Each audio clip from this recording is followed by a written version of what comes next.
நேற்று போட்டியோட நம்ம சிஎஸ்கேவோட இந்த வருட ஐபிஎல் சீசன் என்பது முடிவுக்கு வந்துருச்சுங்க. கிட்டத்தட்ட பிளே ஆஃபுக்குள்ளே போயாச்சுன்னு நினச்ச நம்ம சிஎஸ்கே அணி நேற்று போட்டியில் ஆர்சிபி அணிக்கிட்ட போராடி தோற்று போனதால் பிளே ஆஃப் வாய்ப்பை இழந்துட்டாங்க. அதே சமயம் இந்த லீக் சுற்றுகளில் சிஎஸ்கேவுக்கு மொத்தமாக இருந்த 14 போட்டிகள்லையும் விளையாடியும் முடிச்சுட்டாங்க. ஸோ நேற்று நைட்டே சிஎஸ்கே வீரர்கள் பலரும் வீட்டுக்கு கிளம்பியிருப்பாங்க. மேலும் இந்த சீசனில் வெற்றியோடு தொடங்கின நம்ம சிஎஸ்கே இப்போ தோல்வியோட இந்த சீசனை முடிச்சு வச்சுருக்காங்க. ஆனால் நம்ம சிஎஸ்கே அணியோட பிளே ஆஃப் வந்துட்டு இப்படி ஆயிடுச்சுன்னு சிஎஸ்கே ஃபேன்ஸ் யாரும் வருத்தப்பட தேவையில்லை.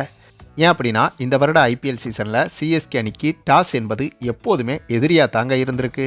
கிட்டத்தட்ட 14 போட்டிகளில் இந்த சீசனில் விளையாடிய போதும் வெறும் 3 போட்டியில் தான் டாஸை ஜெயிச்சிருக்காங்க நம்ம சிஎஸ்கே. அது மட்டும் இல்லாமல் இந்த சீசன் தொடக்கத்திலேயே மதிஷா பதரனா பங்கேற்கலை. அதுக்கப்புறம் 1-2 மேட்ச் விளையாடிய போதும் இவருக்கு காயம் ஏற்பட்டு இந்த தொடரில் இருந்து மொத்தமாக விலகிட்டாப்ல.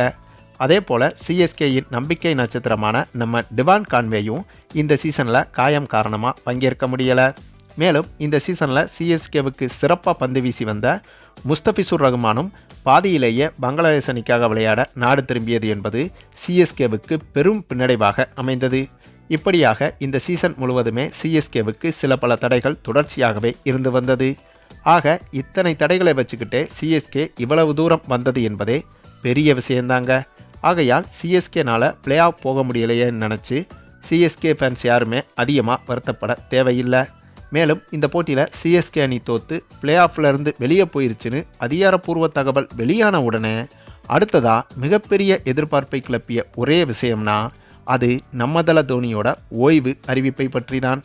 தோனி ஏதாவது சொன்னாரா, ஓய்வை அறிவிச்சிட்டாரா அறிவிக்கலையான்னு கிரிக்கெட் ரசிகர்கள் அனைவருக்குமே மிகப்பெரிய எதிர்பார்ப்பு தொற்றிக்கொண்டது.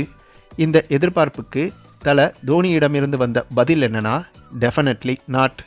ஆமாங்க, நம்ம தல தோனி இவரோட ஐபிஎல் ஓய்வை பற்றி அதிகாரப்பூர்வமாக எதையுமே இன்னுமே அறிவிக்கலை. மேலும் அடுத்த வருட ஐபிஎல்லையும் கண்டிப்பாக நம்ம தல தோனி விளையாடுவது உறுதியாகிவிட்டது. ஏன் அப்படின்னா இந்த மேட்ச் ஆரம்பிக்கும் போதும் சரி முடிஞ்சதுக்கு பின்பும் சரி தோனியும் நம்ம சின்னத்தல ரெய்னாவும் பேசிக்கிட்டு இருந்தாங்க. இந்த ஐபிஎல் சீசனில் ரெய்னா வர்ணனையாளராக இருந்துட்டு வர்றாப்புல.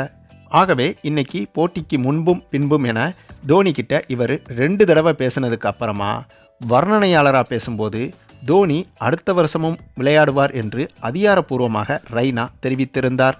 ஆமாங்க, ரெய்னா சொல்வது 100% உண்மைதான். அதற்கு காரணம் ரெய்னாவும் தோனியும் உயிர் நண்பர்கள் என்பது அனைவரும் அறிந்ததே. ஆக ரெய்னா இவ்வளவு தூரம் உறுதியாக சொல்கிறாருன்னா இதுக்கப்புறம் டவுட்டே வேணாங்க. கண்டிப்பாக நம்ம தல தோனி அடுத்த சீசன்லையும் சிஎஸ்கே அணிக்காக களமிறங்குவார் என்பது இப்போதே உறுதியாகிவிட்டது.